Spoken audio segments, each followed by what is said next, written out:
नारायण नारायण नारायण देव नारायण नारायण नारायण देव नारायण नारायण नारायण देव नारायण नारायण नारायण देव नारायण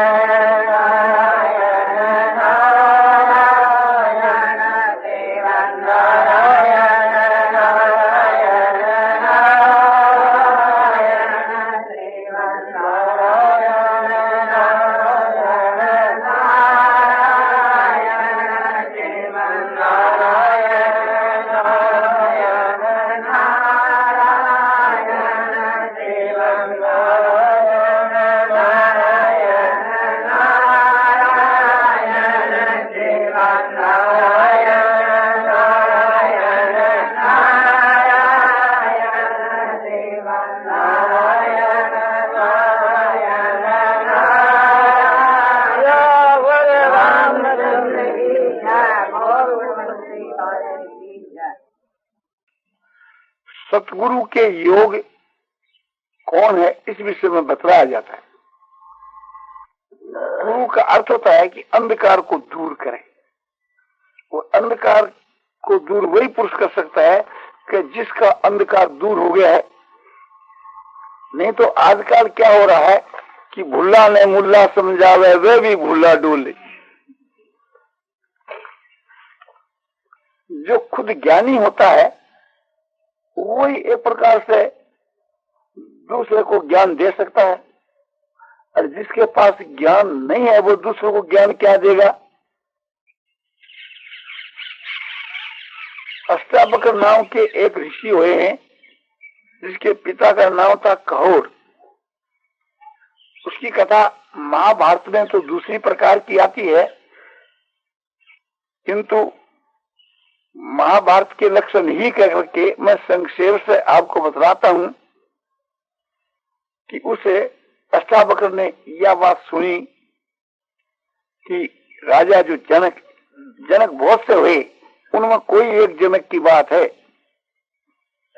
कि राजा जो जनक है मनुष्यों को बुला करके ज्ञान पूछता है, जो ज्ञान बतला देता है तो राजा अपने सर्वस्व उसको अर्पण करने के तैयार है, किंतु जो ज्ञान नहीं बतलाता उसको कैद करते हैं। तो इसी निमित्त से उसके पिता को राजा ने कैद कर दिया था। तो अपने मामे को साथ में लेकर, इसके मामे का नाम उदालक था, तो वे राजा के यहाँ आए, राजा जनक की डोडी पर। और डोडीवान से कहा कि हम सभा में जाना चाहते हैं। डोडीवान ने कहा कि सभा के बीच के वहां जो है बालक नहीं जा सकते, सभा जो है सो वृद्धों की है। तो अष्टावक्र ने पूछा कि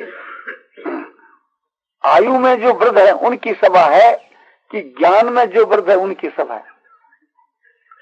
जब आयु के मां वृद्ध है उनकी सभा हो, बूढ़े बूढ़े आदमी को भेड़ा किया हुए, तो हमारा अधिकार नहीं है, हम लौट जाएंगे।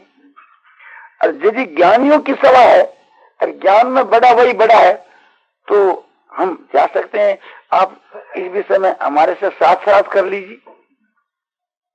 तो डोडीवान ने उसको कहा कि आप जा सकते हो। वो वहां गया, उसके शरीर के मां 8 जगह बांक थी, इस वास्ते उसका नाम था अष्टावक्र। अब वो जाकर के खड़ा हो गया, हाथ पैर से किस तरह से बांका लगता है नाड़ और समय से, तो ये देख करके सभा के सब लोग हंसे। एक अजब आदमी को देख करके के सब कोई हंसे, और वो भी हंसा। तो राजा ने पूछा कि ये सब लोग जो हंसते हैं इनका हंसना तो युक्ति युक्त है, और तुम कैसे हंसते हो? बोले मेरा जो हंसना है वो युक्ति युक्त है, ये कैसे हंसे? बोले ये तो आपके शरीर के में 8 जगह जो बांक है इसको देख करके हंसे, इसलिए उनका हंसना युक्ति युक्त है। बोले मैं इस जगह के बीच के वहां ये समझ कर आया कि पंडितों की ज्ञानियों की सभा चलो, किंतु यहाँ मैं आकर देखता हूँ कि चमारों की सभा हो रही है। तो मनुष्य। जो ज्ञानी होते हैं वे तो ज्ञान की परीक्षा करते हैं, चमार होते हैं वो हड्डी की और चमड़े की परीक्षा करते हैं। तो बांका तो मेरा चमड़ा है कि मेरी हड्डी है। तो इन्होंने चमड़े हड्डी की परीक्षा करी, इसलिए मैं समझा सब चमार है। और मेरे गुणों की परीक्षा करते, मेरे ज्ञान की परीक्षा करके मुझको जब हंसते तो एक प्रकार से उनका हंसना उचित है। इसलिए मेरा जो हंसना है वो तो उचित है और इनका जो हंसना है वो गैर उचित है। राजा दंग हो गए। राजा ने पूछा आप कैसे आए हो? बोले मैं तेरे को ज्ञान देने के लिए आया हूं कि आपको मालूम होगा ना, मेरे यहाँ यह कानून है कि जो घोड़ा है उसमें एक पैर तो रख दे हुए और रख करके ज्ञान देवे। कितने देर में कि दूसरा पैर समझो कि घोड़े के पगड़े में रखने के इतने काल में। बोले इतनी काल में तो मैं 3 बार ज्ञान दे सकता हूँ। तो राजा ने देखा कि ये आदमी तो बड़ा अजब है। तो राजा ने उसी वक्त घोड़ा मंगाया और घोड़े के पावड़े के वहां पैर रखा और रख करके कहा कि अब मैं दूसरा पैर रखता हूँ, ज्ञान दो। बोले मन को मुट्ठी में पकड़ो। बोले मन मुट्ठी में कैसे पकड़े? बोले इतनी बार मैं ज्ञान तो मैं उसको दे सकता हूँ कि जिसका मन मुट्ठी में हो। तो बोला कि मुट्ठी में पकड़ने का मतलब क्या कि मुट्ठी के बाहर मन नहीं जाना पड़ा, इसके अंदर अंदर ही रहे। ये मन को मुट्ठी में पकड़ना है। बोला ऐसी बात तो कठिन है, कठिन है तो तुम इस प्रकार का सवाल क्यों पैदा करते हो? पहला ऐसे तैयार हो जाओ, तुम पात्र ही नहीं हो तो मैं ज्ञान किसको दूंगा? जो ऐसा पात्र होता है उसी को इतने क्षण में ज्ञान दिया जा सकता है कि इतनी बार में 3 दफा ज्ञान दिया जा सकता है। क्योंकि जिसके पास चीज होती है तो कहते ये लो इतनी बार तो लगेगी। तो चीज तो मेरे पास है किंतु तुम कहते यहाँ डाल दो तो वो चीज कोई व्यर्थ होने की थोड़ी है। पात्र भी तो चाहिए, वो चीज एक प्रकार से किस में डालू? तुम पात्र बनो। तो राजा ने सोचा कि बात तो ठीक। तो उसके बाद में बोले अच्छा महाराज मुझको आप ही पात्र बना। बोले पात्र बनाने में समय लगे तो कोई जरूरी नहीं, समय लगो। तो प्रथम तो जितने ब्राह्मणों को तुमने कैद कर रखा है उनको सबको छोड़ो।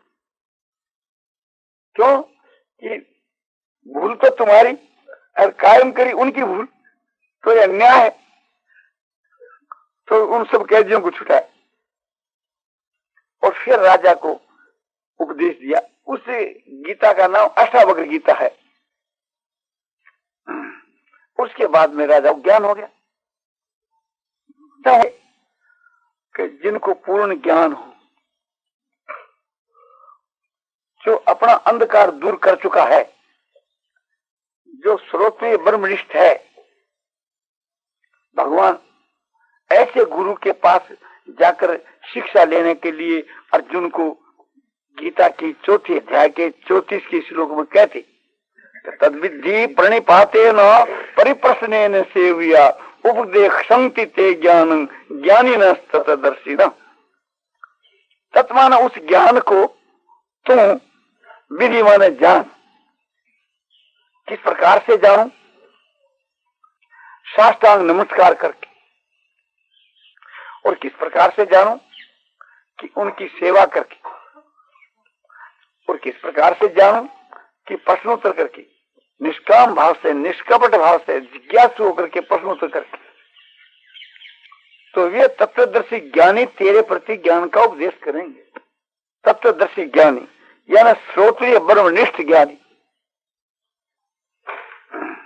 तो भगवान ने ये लक्ष्य बताए कि गुरु कैसा होना चाहिए कि तत्वदर्शी ज्ञानी महात्मा पुरुष होना चाहिए।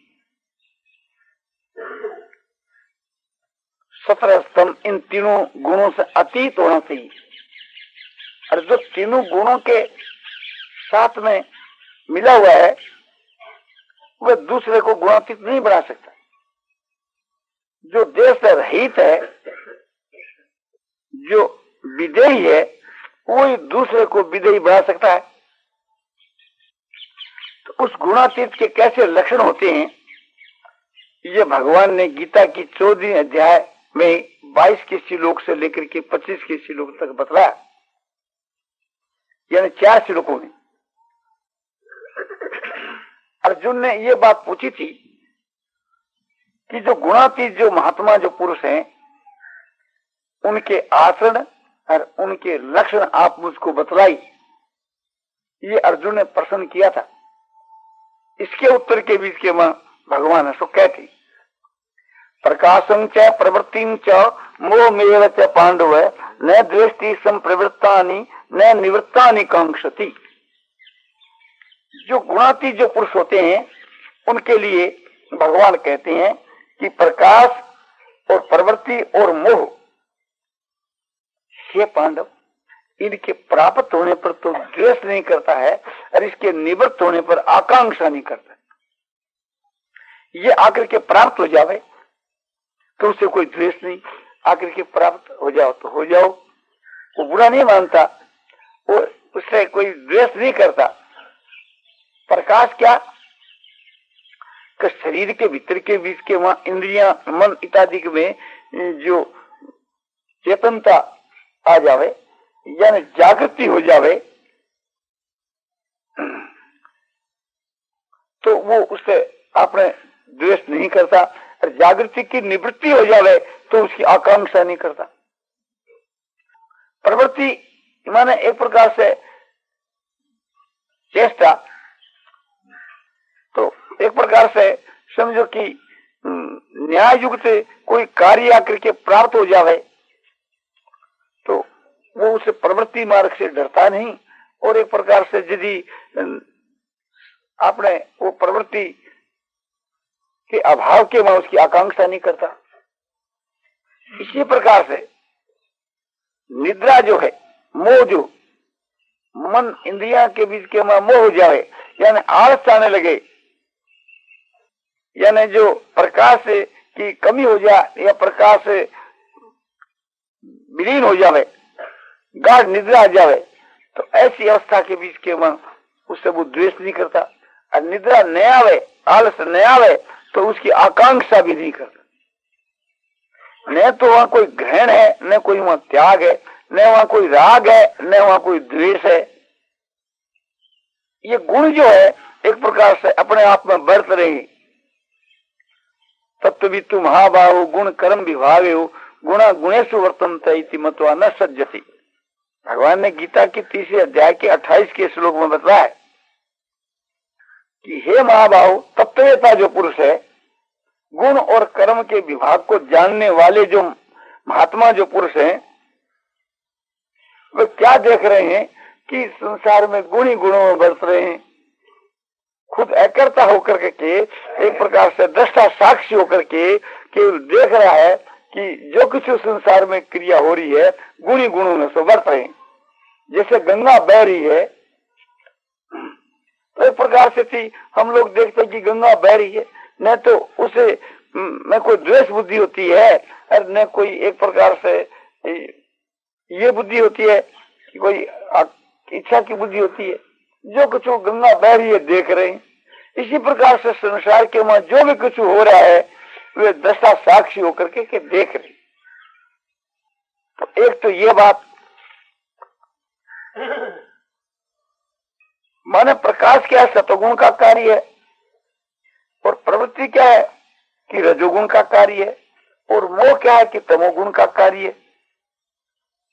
तो इनके प्रवृत्त होने के ऊपर अच्छी प्रकार से थी इनकी जब प्रवृत्ति हो जाती है उस समय के बीच में ये उसे द्वेष नहीं करता, इनके निवृत्त हो जाने के ऊपर ये उनकी आकांक्षा नहीं करता, इच्छा नहीं करता। जैसे किसी आदमी को नींद नहीं आती है तो इच्छा करता है कि नींद आवे तो ठीक, और किसी को यदि अधिक नींद आती है तो ये इच्छा करता है कि नींद कम आवे तो अच्छा है। किंतु ये दोनों ही बात महात्माओं के मन नहीं होती। इसी प्रकार से थी समझो कि सब विषय में समझ लेना चाहिए। अब दूसरी बात बताई जाती है तो ये तो उनमें नहीं होता, होता क्या उनके बीच के में वो एक प्रकार से क्या करता है? तो कहते हैं उदासीन वदासीनो गुणैर्यो न विचाल्यते गुण वर्तन्त इत्येव यो तिष्ठति निंगते। उदासीन आसीन माने जो पुरुष उदासीन की जो आसीन है माने बैठा हुआ है, स्थित है, उदासीन की जूं, पक्षपात रहित की जूं, निरपेक्ष हुआ, कोई बात से संबंध नहीं। और क्या देखता है कि गुण ही अपने आप में बढ़ रही, जैसे कि मैंने तीसरी अध्याय के 28 का श्लोक बतला कर आपको बतलाया। गुणों ने विचार लेती कि गुणों के द्वारा कोई किसी भी प्रकार से विचलित नहीं किया जा सकता। गुणों की यह सामर्थ्य नहीं है कि उसको चलायमान कर दी, क्योंकि ये ज्वाल है एक प्रकार से, इसमें अंतःकरण ही नहीं है, तो उसको कोई कैसे विचलित कर सकता है? जैसे कोई मुर्दा है तो उसको कोई कैसे विचलित कर सकता है? तो उसका जो शरीर है वो मुर्दे के तुल्य है, अंतःकरण होते हुए भी। इस वास्ते उसकी अवस्था जीवन मुक्त अवस्था, मरने के बाद जो मुक्त अवस्था नहीं, जीता हुआ ही वो मुक्त है। तो उदाहरण दिया जाता है कि जैसे कोई मुर्दा है और उसे को कोई विचलित नहीं कर सकता, क्योंकि उसमें कोई धर्म ही नहीं, किसको विचलित कौन करे, कैसे करे।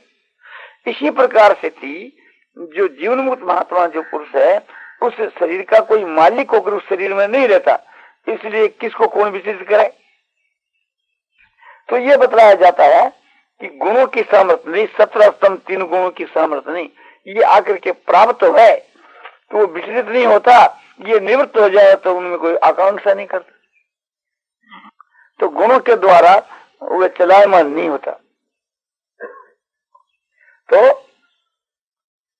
गुणा एवं वर्तन्ते, गुणी गुणों में सो बढ़ते हैं, गुणी गुणों में बढ़ते हैं, कि जैसे आपको बतलाई दिया।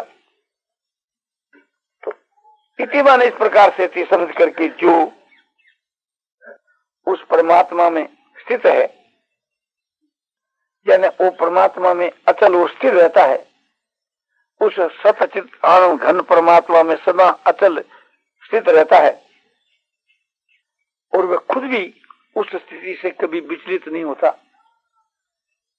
उसके शरीर को काटो, कोई जलाओ, चाहे जो कुछ करो, वो उससे से कभी विचलित नहीं होता। जैसे गुरु नाम पे विचार लेते, बड़े भारी दुखों की प्राप्ति होने पर भी परमात्मा में स्थिति वाला पुरुष जो है सो चलायमान नहीं होता, और न उसको गुण चलायमान कर सकते।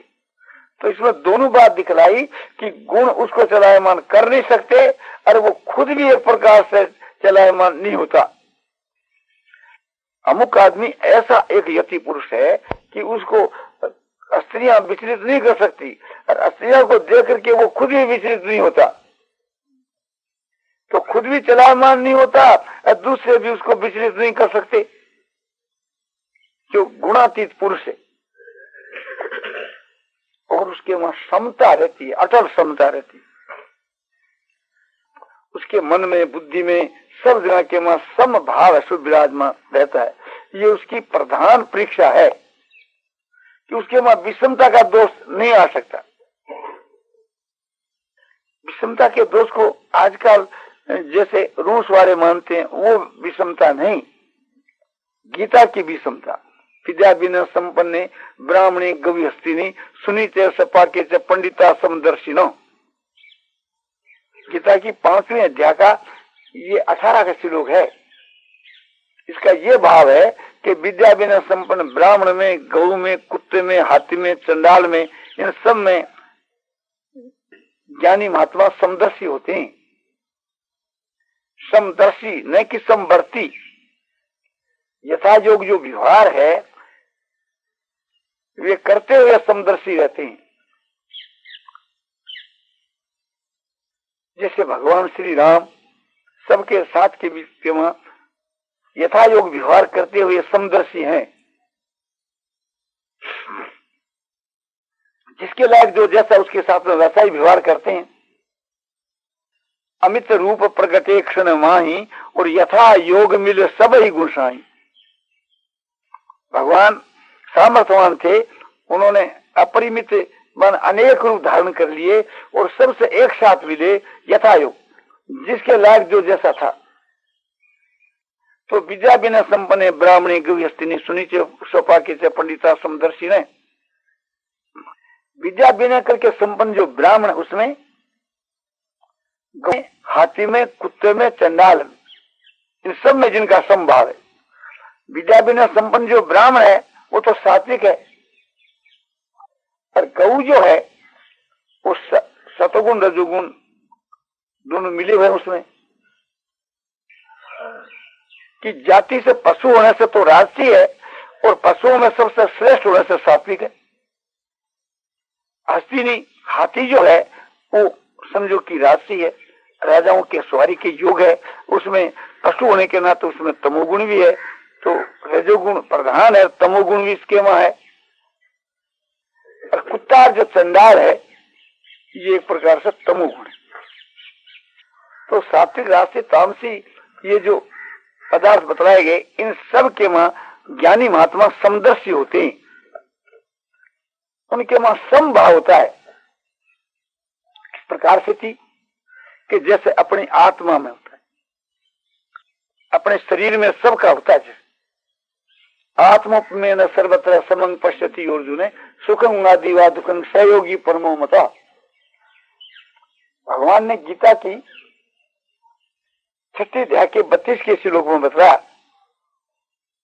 हे अर्जुन, आत्मा की उपमा की माफक जो पुरुष अपने सब में समभाव से देखता है, आत्मा में सर्वत्र समंग पश्यति, आत्मा की उपमा की माफक जो सब के वहां समभाव से देखता है, सुख मादिवा दुख, और सुख दुख में भी समझो कि समभाव से देखता है। भगवान कहते हैं मेरे मत में वह परम योगी है, उच्च कोटि का योगी है।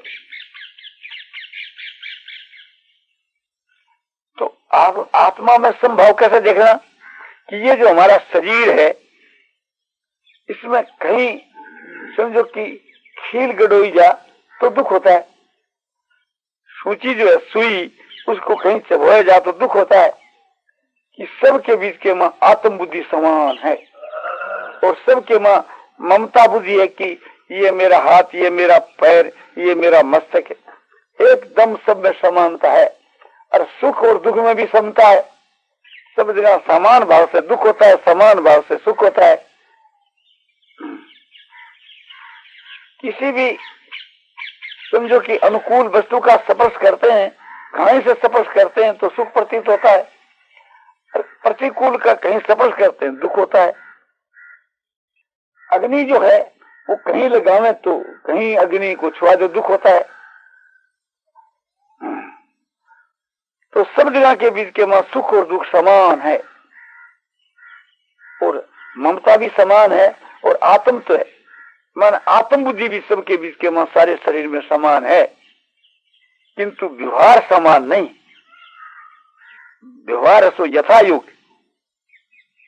किसी के चरणों में हम नमस्कार करते हैं तो मस्तक लगाते हैं, ये नहीं कि उसको पैर छुआते या उसको पैर से ठुकराते। तो मस्तक जो हमारा है इसके साथ में जो हमारा व्यवहार है आदर का है, इस वास्ते इसका नाम उत्तमांग है, ये हमारे सारे अंगों में उत्तम है। तो सबके साथ में जो हम व्यवहार करते हैं उस समय के बीच में इसको सबसे उत्तम अंग समझते हैं। किसको विशेष आदर देना होता है तो उसके चरणों में मस्तक नवाते हैं, और किसको थोड़ा आदर देना होता है तो समझो कि हाथ जोड़ लेते हैं। क्यों? ये जो हाथ है ये एक दूसरे नंबर में आ गया। ये मस्तक जो है इसके साथ के तो ब्राह्मण का जैसा व्यवहार होता है, और हाथों के साथ में क्षत्रिय के जैसा व्यवहार होता है। क्यों?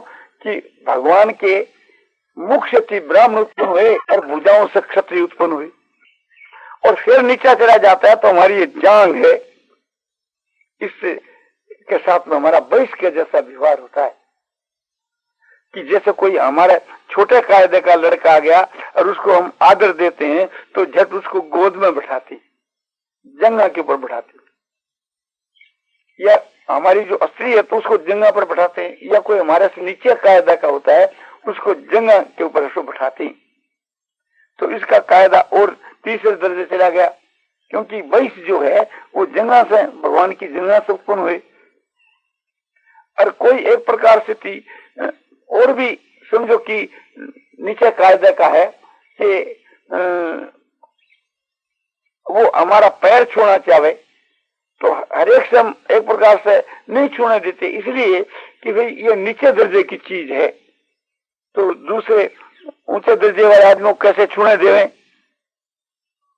किंतु कोई एक प्रकार से थी ब्राह्मण है, उसका शिष्य है या उसका कोई लड़का है, वो आकर के जब पैर छूता है तो एक प्रकार से थी उच्च कोटि के जो ब्राह्मण होते हैं वो एक प्रकार से न तो ये चाहते हैं कि हमारे पैर छुए, और न उनको मना ही करता है, क्योंकि पैर जो शूद्र के समान है। इससे थी एक प्रकार से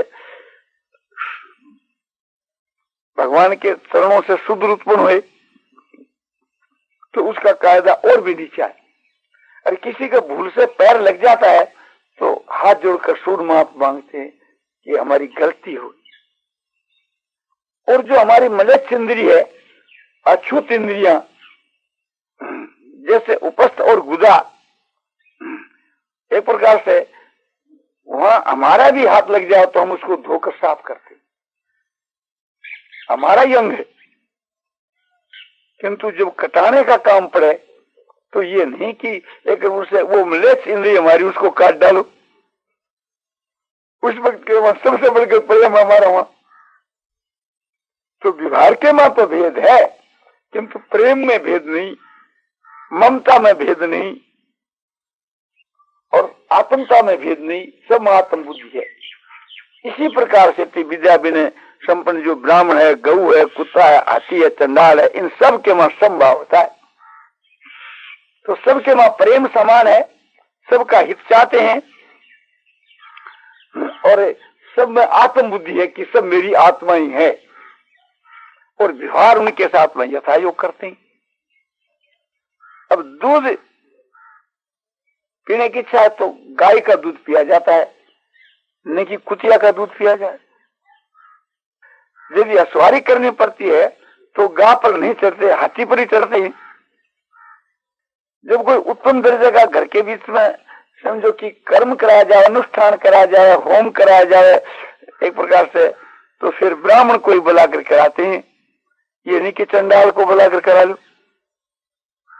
और पायखाना साफ कराने का काम पड़ता है तो उसे मंत्र को कहते हैं, ये नहीं कि महाराज एक ही ब्राह्मण ने कह दिया आप हमारा पायखाना साफ कर दो, तो यथायोगी व्यवहार किया जाता है। और हम एक प्रकार से थी उनके साथ में किसी भी विषय में समान प्रकार का व्यवहार नहीं कर सकती। समझो थोड़ी बार के लिए कि जब हम गाय को एक प्रकार से घास देते हैं, हाथी को घास देते हैं, तो बोले हम तो सबसे समान व्यवहार करते हैं, हम तो सबको ही घास देवेंगे, कुत्ता भी घास खाओ और ब्राह्मण भी घास खाओ। चंडाल लगे तो भी घास खा, क्यों हम समदर्शी। अरे ये कभी हो सकता है? कभी यथायोग व्यवहार करना चाहिए। अपने सत्संग के बीच के मां समझो कि रामसू जी महाराज भी आते हैं, राजा साहब भी आते हैं, और कोई एक मुसलमान भाई भी आ गया, ये भी आया करते हैं हमारे। और कोई एक समझो कि अपने चमार भी आ गया, एक नौकर भी एक प्रकार से आ जाता है सुनने के वास्ते। तो नौकर आ जाता है तो दो चार नौकरों को एक कोठरी दे देते हैं कि भाई तुम ऐसो यहाँ रहो। महाराज साहब आए तो एक कोठी देते हैं, भाई अब ये कोठी में रहो। स्वामी जी आए तो ठीक है कि 5-4 साधु, 7-10 साधु, 20 साधु, अच्छा अलग एकांत की जगह उनको दो, तो इनके लायक वो एकांत की जगह दे देवे। और इनको ये कहें कि देखो कि हमारे यहाँ तो सब समान है, जहाँ स्त्रियां उसमें रहती है, पुरुष भी उसमें रहते है, तुम भी उसमें ही रहो। महाराज से कहेंगे ये कुड़ियों की गोल्डी में यहाँ पड़ेगा।